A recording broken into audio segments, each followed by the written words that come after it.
magazine de ce jour, voici les grandes lignes à développer.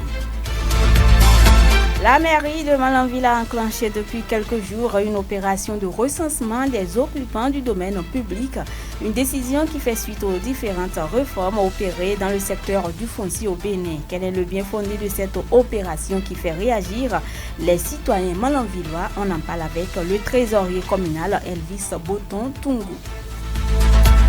Pendant ce temps, les fidèles musulmans ont abordé depuis quelques jours le mois de Al-Muharram, un mois béni marqué souvent par 2 jours de jeûne et de prière, les 9e et 10e jours du mois. Dans cette édition, Ibrahim Adam, islamologue ici à Malanville, sera avec nous pour plus de précisions. Et puis, les salons spéciaux de recrutement des jeunes demandeurs d'emploi au profit de la GDIZ ont pris fin à Parakou et à Natitengu la semaine écoulée.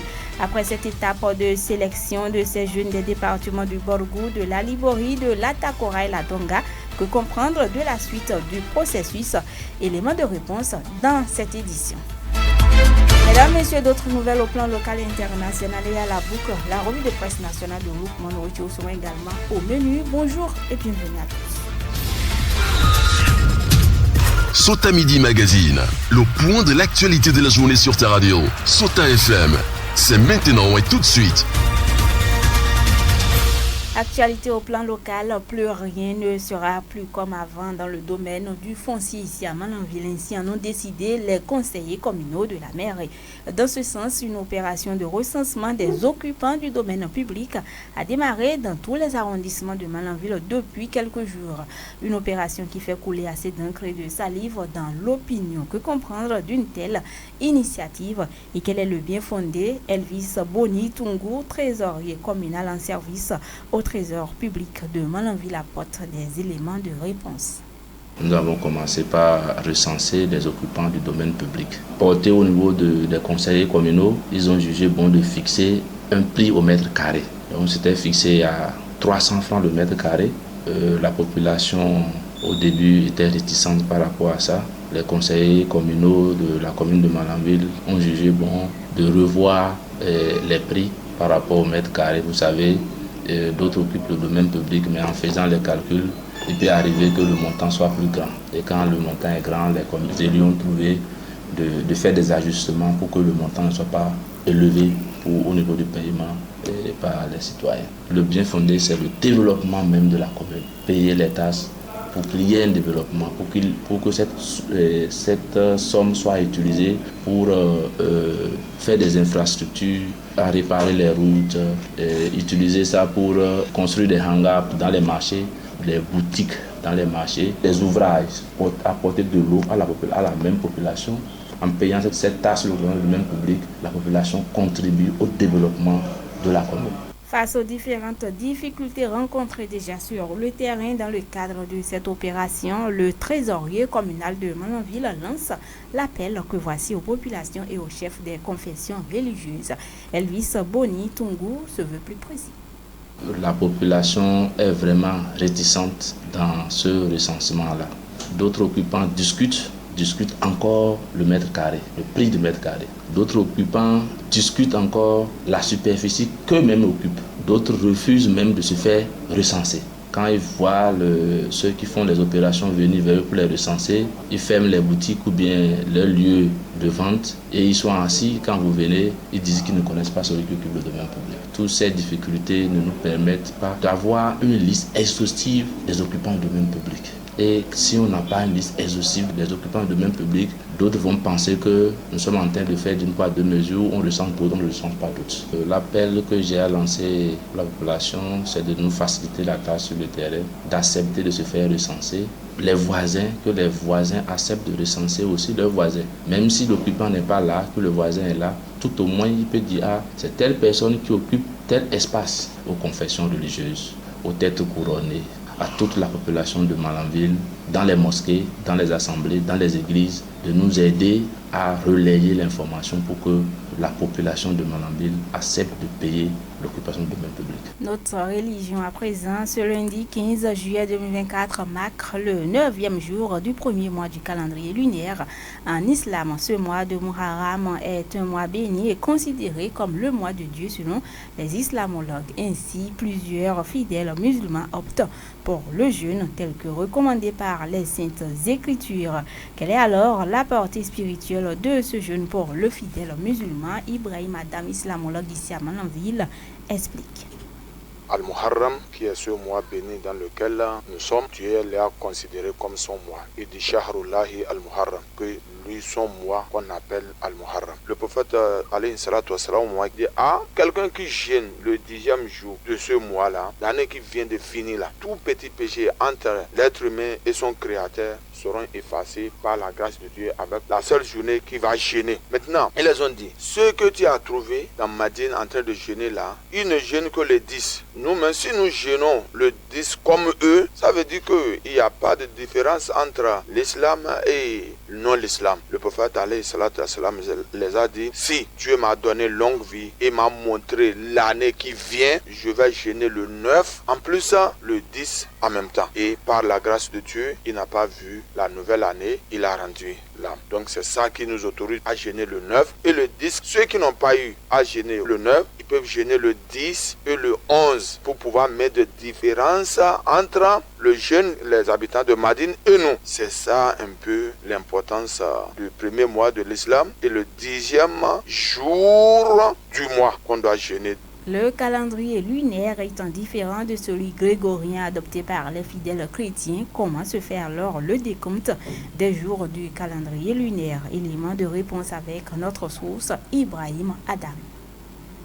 En islam, c'est la nuit qui commence avant la journée. C'est-à-dire, on commence par compter de la nuit avant la journée. Prenons un exemple palpable qui peut nous faire comprendre un peu. Lundi, si le soleil tombe aujourd'hui là, à 19h12 ou bien 15, c'est-à-dire, nous sommes rentrés déjà immédiatement dans la nuit de mardi. Donc, ça va jusqu'à la sortie du Fajr. Au moment qu'on dit As-salatu khairu minan nawm là, donc la nuit là c'est fini. On va rentrer dans la journée maintenant et la journée commence de mardi là. Ça va commencer à partir de 5h30 jusqu'à encore le tomber du soleil. Donc c'est la nuit là et la journée là qui fait une journée sur nous. Si le soleil tombe aujourd'hui, nous considérons comme nous sommes dans la nuit de mardi. Même si un bébé naît à partir de tomber du soleil, il n'est pas considéré dans les gens de lundi. Il sera considéré comme les gens de mardi. Et son baptême aura lieu le 7e jour à partir de compter de la nuit de mardi.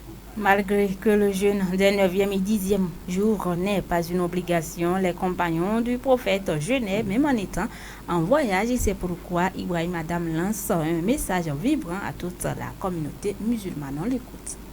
L'appel que j'ai à lancer, c'est de faire tout possible pour jeûner. Qui efface les péchés, c'est Dieu. Il n'y a personne qui efface les péchés sauf Allah. Et c'est lui qui dit quand tu jeûnes le 10e jour accompagné du 9e, ou bien le 9e accompagné du 10e, ou bien le 10e accompagné du 11e, il va t'en effacer une année complète de péché. Ils n'ont qu'à faire tout possible et jeûner ce 10e jour. Et pas fini, ils vont en bénéficier avec la bénédiction dont le prophète alayhi salatu wassalam nous a en parlé. Il y a le contraire que les gens font qui n'est pas recommandé par l'islam. Les gens choisissent la 10e journée là, il dit c'est une journée de remplir les ventres. C'est une journée de faire des aumônes, des sacrifices. Les pieds des bélés qui ont été immolés lors de Ramadan, ils ne le mangent pas sauf le 10e jour là. Toutes ces choses là en bref ne sont pas recommandées par l'islam. Ce qui a été conseillé tout simplement est que de faire tout possible et jeûner. Une journée en islam qui a été jeûnée à cause d'Allah, à cause de la crainte d'Allah. Le prophète alayhi salatu wassalam a dit la personne sera épargnée de l'enfer d'une distance de 70 ans. Lutte contre le paludisme au Bénin. Pendant ce temps, la campagne de chimio-prévention du paludisme saisonnier démarre ce lundi 15 juillet 2024 dans la zone sanitaire Malanville. Carrément une méthode très efficace pour prévenir les cas de paludisme chez les enfants de moins de 5 ans selon les spécialistes de la santé. Dr Rukoukou Rukoni, médecin coordonnateur de la zone sanitaire Malanville, Carrément se veut plus précis.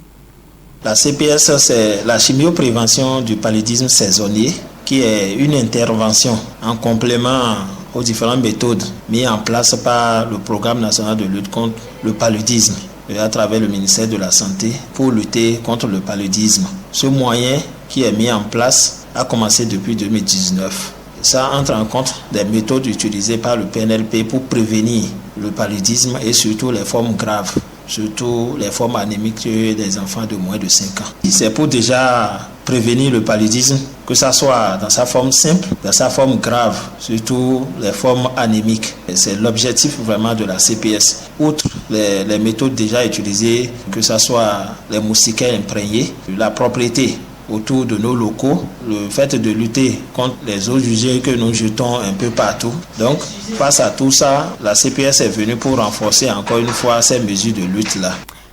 Il s'est ouvert à Parakou, dans la cité des Kobourou, les lundis 9 et mardi 10 juillet 2024, le salon de recrutement des jeunes filles et jeunes garçons peu ou pas instruits des départements du Borgou et de la Liborie, ceci au profit des entreprises installées à la Glodibé Industrial Zone GDIZ en abrégé. De milliers de jeunes ont pris part à ce recrutement à Parakou et c'est la place Tabera et la salle de réunion de la mairie de Parakou qui ont servi de cadre aux différentes étapes de sélection. C'était en présence des autorités politico-administratives de Parakou, des responsables de la NPE, des responsables du Prodige et représentants de la Banque mondiale.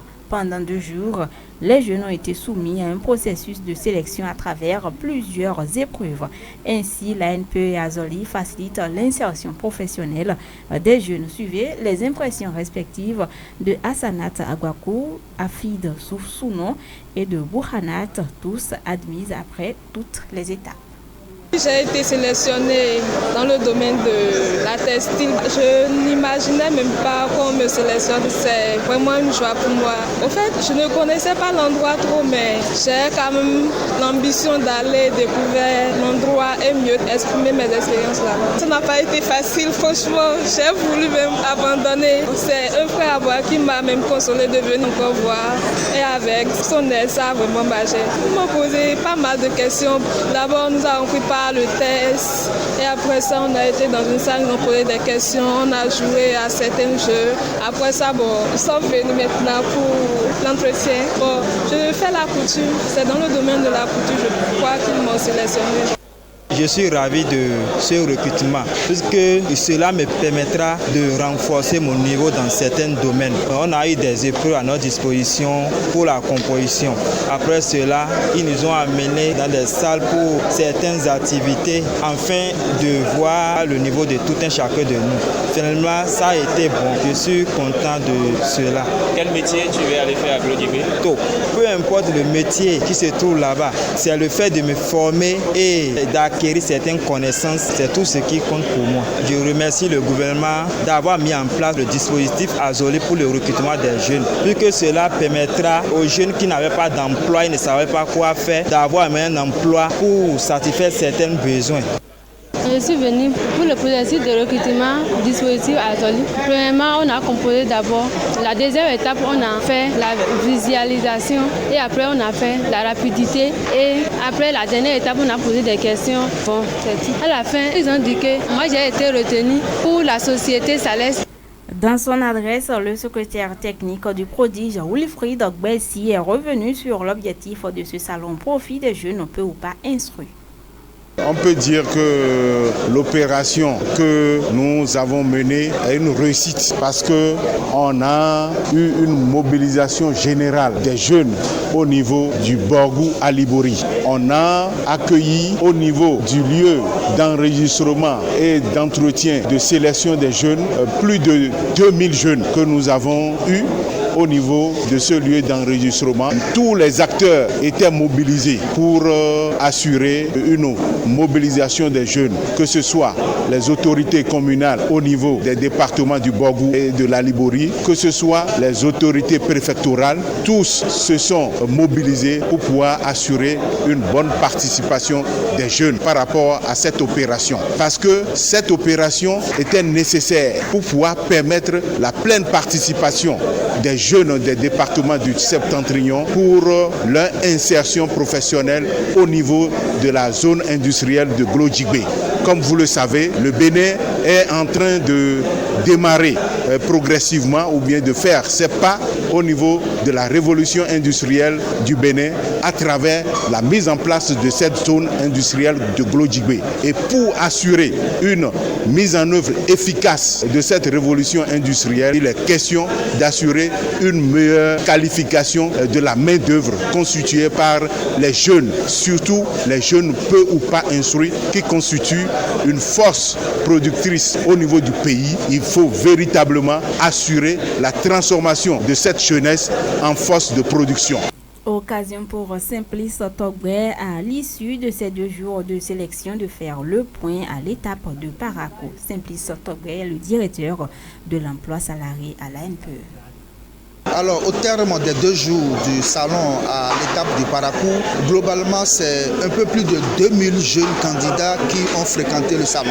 Alors, ces 2000 ont été reçus et ont parcouru toutes les étapes du test. Il y a eu l'entretien d'embauche même, il y a eu les tests de dextérité, les tests liés à la motivation, les tests liés à la compréhension générale. Au terme de toutes ces étapes-là, c'est globalement 1200 jeunes qui sont retenus pour l'étape de Parakou. Alors, ils sont retenus, on aura le point par département et par commune. Là, un travail de proximité se fera avec ces jeunes parce qu'ils ont déjà reçu la liste des pièces à fournir. Donc, les ULP qui sont au niveau local vont faire un travail de proximité avec eux pour qu'ils puissent constituer leur dossier à temps et justement à faire le déplacement sur Glodjibé à bonne date. Parce que là, c'est aussi un challenge. Ce n'est pas facile pour ces jeunes, donc ils seront préparés mentalement, psychologiquement, pour qu'ils puissent vraiment faire le déplacement pour une prise effective de service. Notez que ce salon a été organisé pour satisfaire les besoins liés à un très court terme. Alors ce que je vous dis, ils prendront service avant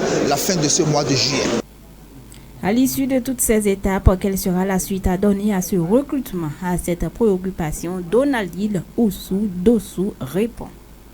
Le projet Azoli, c'est pour leur offrir une deuxième chance pour faire leur stage au sein d'une structure textile, au sein de GDIZ. Et ça dépend du contrat qu'on signe avec chaque unité de textile. Ça peut durer 8 mois, ça peut durer 6 mois ou 1 an, selon l'entreprise dans laquelle on les envoie. Donc nous sommes là pour les accompagner. Et en ce qui concerne l'hébergement et leur installation, nous réfléchissons ensemble pour leur faciliter la tâche. Ils n'ont pas à s'inquiéter. Je tiens à préciser aux candidats qui sont sélectionnés qu'à la GDZ, il y a beaucoup d'opportunités. Ce qui est impressionnant, tu peux venir avec peu de qualifications et finir, si vous voulez, comme chef service des ressources humaines, pourquoi pas directeur des ressources humaines. Tout dépendra de la volonté du candidat, de sa détermination, de sa motivation. Et nous sommes convaincus, les employeurs sont d'accord, sont prêts à les accompagner dans ce challenge. C'est un motif de satisfaction pour Raphaël Chabi-Daré, responsable des ressources humaines à la GDIZ. Nous sommes entièrement satisfaits déjà de l'organisation à Parakou qui a été mise en place par la NPE et les différents partenaires locaux. Également, nous sommes satisfaits en tant qu'entreprise par rapport à nos objectifs numériques en termes de nombre de personnes à recruter et aussi qualitatifs en termes de qualité d'individus à recruter. Donc, nous sommes totalement satisfaits par rapport à ça. Les jeunes se sont montrés très enthousiastes, ils étaient très motivés et notre jeunesse regorge de différents talents. Donc, ils peuvent être utiles dans différents ateliers au département de nos industries, notamment d'industrie textile au niveau de la zone industrielle de Glodjibé. Donc nous sommes contents d'avoir pu faire le filtre et d'avoir pu tirer ces talents-là qui sont dormants dans la plupart de nos communes, notamment dans le nord du pays ici. Bon, le traitement est le même que tous les allocataires au niveau du programme Azoli qui viennent. Donc la NPE, qui est le spécialiste de la chose, saura mieux les orienter dans ce sens. Après leur sélection ici, il y a un accompagnement qui est fait pour les préparer administrativement, techniquement, mais aussi je pense un accompagnement pour leur permettre de venir déjà faire le voyage et s'installer au niveau de l'entreprise. Et donc, nous, à ce moment-là, on prend le relais, on les enrôle, on fait les démarches administratives pour qu'ils puissent se mettre dans le processus de formation et de montée en compétences. Parce que l'objectif, c'est de les prendre au niveau où ils sont et de les équiper techniquement pour qu'ils aient ce qu'il faut pour gérer une industrie textile et si possible dans quelques années passer à des niveaux de qualification élevés. Alors essentiellement au niveau des industries textiles, il y a des machines qui transforment le coton en fil puis en tissu, traitent ce tissu-là pour le transformer en serviette, en drap, en t-shirt, en jean, etc. Mesdames et messieurs, on installe à présent la revue de presse nationale. C'est une présentation de Lukman Rothschild. Suivez la revue de presse sur Souta FM. Amis de la plume et du papier, mesdames, messieurs, bonjour. L'affaire rappel de l'ananas béninois du marché français continue de faire réagir au Bénin. Ce lundi, les journaux rapportent les clarifications du gouvernement. Le ministère de l'Agriculture, de l'Élevage et de la Pêche a effectué une sortie médiatique vendredi dernier à Cotonou, introduit le matinal. Dans leur clarification, Dossa Aguemo, directeur de cabinet du ministère de l'Agriculture, relève que tout est parti d'un autocontrôle de qualité de l'ananas pain sucre du Bénin par un distributeur en France. Les résultats de ce contrôle, explique-t-il, et cités par le matinal, ont révélé une teneur de résidus d'étoffant de 5,9 mg par kilogramme contre la norme de 2 mg par kilogramme. Il s'agit, indique l'application, d'une seule molécule qui est mise en cause mais a fait l'objet de 2 rappels dans les 2 circuits de distribution en France, retient le canard qui rassure qu'il n'y a pas de péril à la demeure. D'ailleurs, vente en titre, mon confrère, pour la production agricole à grande échelle, l'ananas béninois a de beaux jours devant lui. Matin Libre n'en dit pas le contraire lorsque le journal Tempête qu'il n'y a pas de risque à consommer l'ananas béninois selon le ministère de l'Agriculture. Les mêmes assurances et clarifications du gouvernement sont traitées par Défi Info mais également Fraternité qui titre en manchette conformité de l'ananas pain sucre du Bénin, pas de raison de paniquer. Le journal note un grand pas vers le contrôle qualité.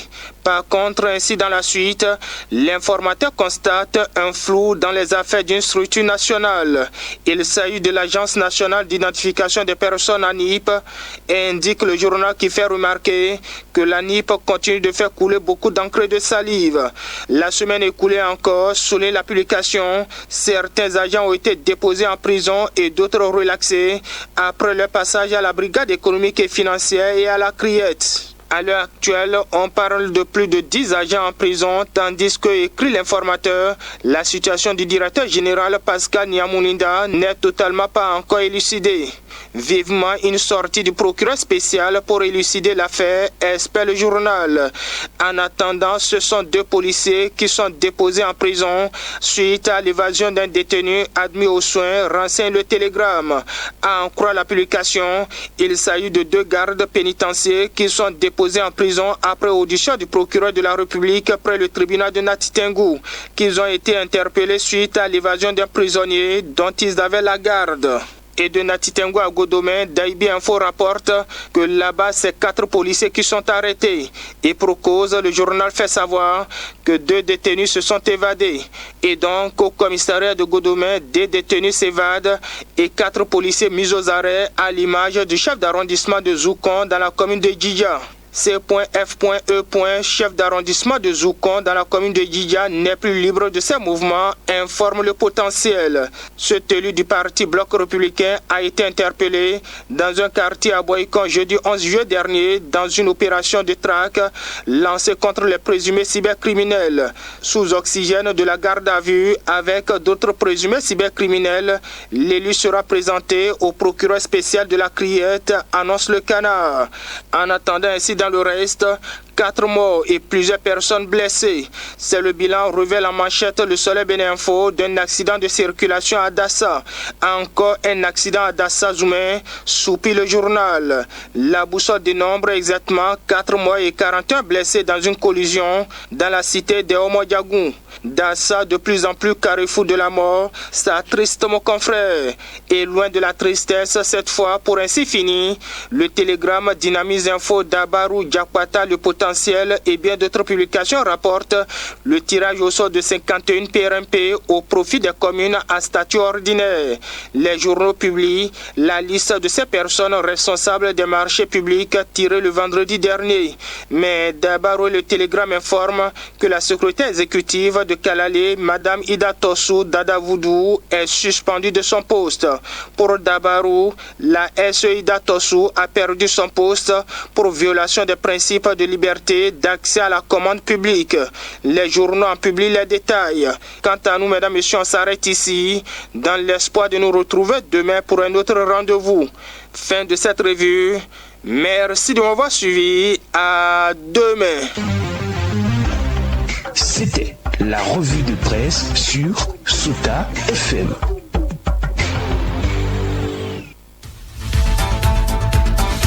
Ce sera tout pour cette édition. Merci de nous avoir suivis. Pierrette Apouvo, je suis devant ce micro. Aboubakar Doko, manipulation technique. À l'édition, Inoussa Karim. Bon après-midi à chacun et à tous. C'était Sota Midi Magazine, le rendez-vous informatif de la mi-journée sur Sota FM, la radio de l'espoir. Merci pour votre fidélité.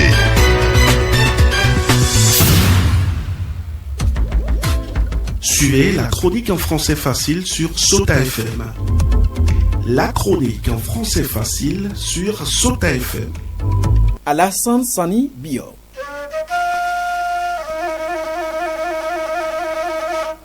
L'État doit renforcer son contrôle partout au Bénin, parce qu'aucune localité aussi éloignée de la métropole qu'elle soit n'appartient à aucun autre pays autre que le Bénin.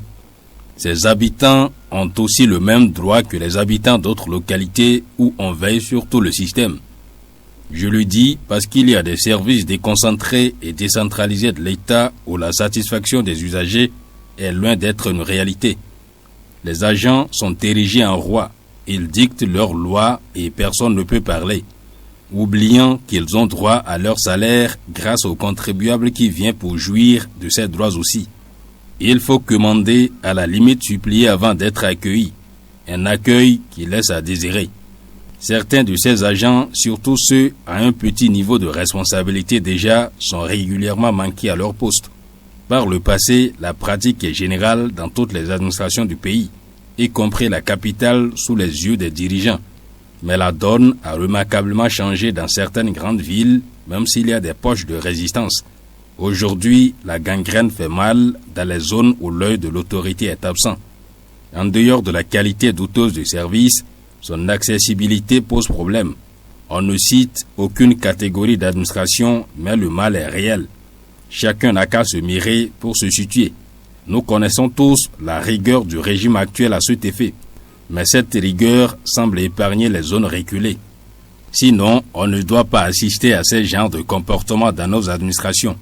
La dynamique doit être généralisée. Que ceux qui sont responsabilisés pour veiller au grain disent la vérité aux autorités compétentes. Sinon, le pays n'aura jamais un niveau de développement harmonisé. Tout le monde est d'ailleurs responsable de ce qui se passe, surtout les usagers eux-mêmes. Parce que, en tant qu'usager de l'administration, si tu ne dénonces pas des pratiques malsaines, tu vas subir à vie. Le gouvernement a pris toutes les dispositions pour faciliter la tâche à ses administrés qui ont la possibilité de formuler des plaintes et dénoncer ce qui ne va pas directement à la présidence de la République. Même si vous êtes à Tchoumi-Tchoumi, puisque c'est l'exemple qu'on prend dans le pays, vous avez donc cette possibilité de dénoncer ce qui ne va pas. Chacun doit alors jouer sa partition citoyenne. Peut-être que beaucoup ne savent pas qu'il y a cette possibilité de dénonciation. Sinon, si cette attitude est développée au sein des usagers de l'administration, les choses vont de mieux en mieux s'améliorer. Le gouvernement ne doit pas non plus baisser les bras. Je sais que des efforts se font pour rendre dynamique les services, mais il faut encore peaufiner la stratégie. Le contrôle doit être régulier pour savoir ce que chacun fait et comment l'administration est tenue. Sinon, ce qui se passe n'est pas bon. Même si du côté infrastructurel, le développement d'un pays ne peut pas être au même niveau et au même moment, au moins le service disponible dans les administrations doit être accessible au même titre. vu que les citoyens ont tous le même droit. Ils contribuent tous à l'assiette fiscale. Ils font même peut-être partie des meilleurs créateurs de richesses pour l'amélioration du PIB du pays. Donc, le plus tôt sera le mieux. Citoyens de la République, c'est tout pour aujourd'hui. On se reprend très prochainement.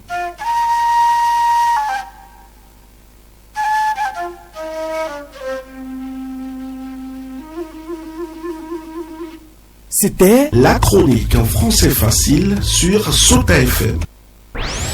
Dans la Liborie, la différence a un nom. Sota FM, la radio de l'espoir.